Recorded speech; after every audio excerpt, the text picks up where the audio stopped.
সেবা দেওয়ার জন্য ক্ষমতা দরকার, কিন্তু ক্ষমতা যদি জনগণের সেবার কাজে না লাগে তাহলে তার পরিণাম কি হয় আমরা সর্বশেষ 2024-এর 5ই আগস্ট শেখ হাসিনার অপমান অসম্মানের মধ্য দিয়ে আমরা তা দেখেছি। রাজনীতি এবং সাংবাদিকতা ক্ষমতা নিয়ে নাড়াচাড়া করে। রাজনীতি জনগণের সেবা করার জন্য ক্ষমতা গ্রহণ করার, অর্জন করার একটা প্রক্রিয়া, আর সেই ক্ষমতা যাতে জনগণের পক্ষে পরিচালিত হয় সে কারণে ক্ষমতাকে প্রশ্ন করার ক্ষমতা থাকে সাংবাদিকদের।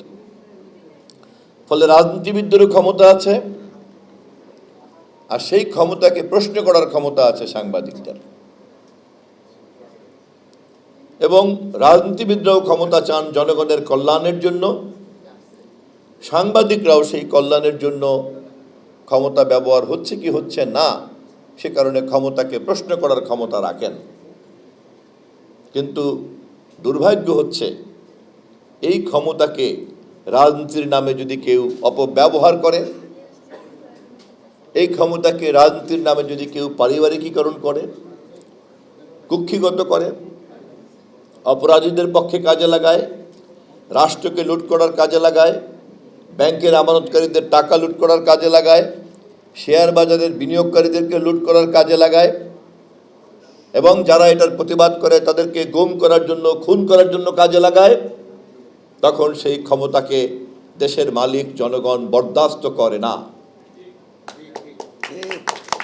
অতএব রাজনীতি ক্ষমতা অর্জন করার একটা প্রক্রিয়া, কিন্তু সে যদি সঠিক খাতে প্রবাহিত না হয় তাহলে জনগণের রাষ্ট্রের মালিক হওয়ার কারণে তাদেরকে রাষ্ট্রের পিঠ থেকে ছিটকে ফেলে দেয়, এমনকি এমনভাবে তার জনগণের কাঁধের উপর থেকে সেই ক্ষমতাবানদেরকে ছিটকে ফেলে দেয় যে কেউ কেউ দেশের বাইরে পড়ে যায়, দেশের মাটিতে পর্যন্ত জায়গা হয় না।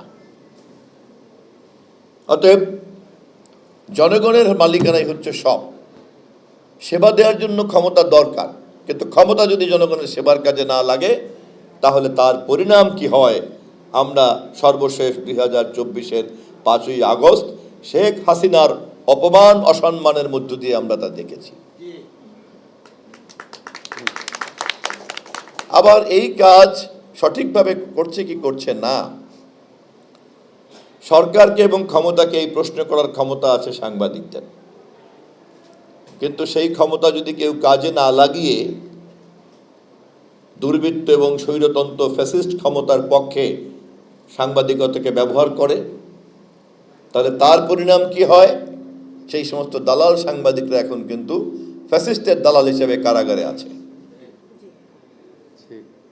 এবং ক্ষমতা ধরে রাখার জন্য যে হত্যা, গুম, খুন হয়েছে, রাষ্ট্র লুট হয়েছে, টাকা বিদেশে পাচার হয়েছে, এই অপকর্মের সহযোগী সাংবাদিক হিসাবে তারা চিহ্নিত হয়েছে। আমরা তাদেরকে আইনের আওতায় আনার জন্য কাজ করছি যাতে কেবলমাত্র অপরাধীরাই চিহ্নিত হয়। আবার অপরদিকে ক্ষমতা প্রয়োগ না করা যেমন অপরাধ, যেমন তারা করল না, অপরাধী সরকারকে অপরাধ নিয়ে প্রশ্ন করল না যারা, আবার আরেক দল সাংবাদিকতার নামে আইডেন্টিটি কার্ড জোগাড় করে খুঁজে বেড়ায় কি কি করলে পরে চাঁদাবাজি করা যায়, ব্ল্যাকমেইলিং করা যায়, কোন কোন শিল্প প্রতিষ্ঠানকে কোন কোন দুর্নীতিবাজদের সঙ্গে তাদের অপরাধের অংশীদার হওয়া যায়, গোপনে গোপনে কমিশন নেওয়া যায়। আমরা এই কথাগুলি কোথায় জেনেছি? যারা বাংলাদেশের সঠিক সাংবাদিক, পেশাদারী সাংবাদিক, অনেক দক্ষতা, যোগ্যতা এবং জ্ঞান নিয়ে তারা বিত্তবান হওয়ার বদলে সাংবাদিকতার মতো মহান পেশাতে আছেন, তাদের কাছ থেকে কিন্তু আমরা এই তথ্য পেয়েছি। অতএব সাংবাদিকতার সুরক্ষা এবং কল্যাণ ফাউন্ডেশনকে কাজ করতে হবে সেই সাংবাদিকতার মতো এরকম মহান পেশাকে যারা ব্ল্যাকমেইলিং এর দিকে নিয়ে যেতে চায় তাদেরকে চিহ্নিত করতে হবে। সাংবাদিকতার মতো মহান পেশাকে যারা ফ্যাসিবাদের দালালে পরিণত করতে চায় তাদেরকে চিহ্নিত করতে হবে। জনগণের কল্যাণের জন্য ক্ষমতাকে প্রশ্ন করার ক্ষমতা সাংবাদিকদেরকে চর্চা করতে হবে।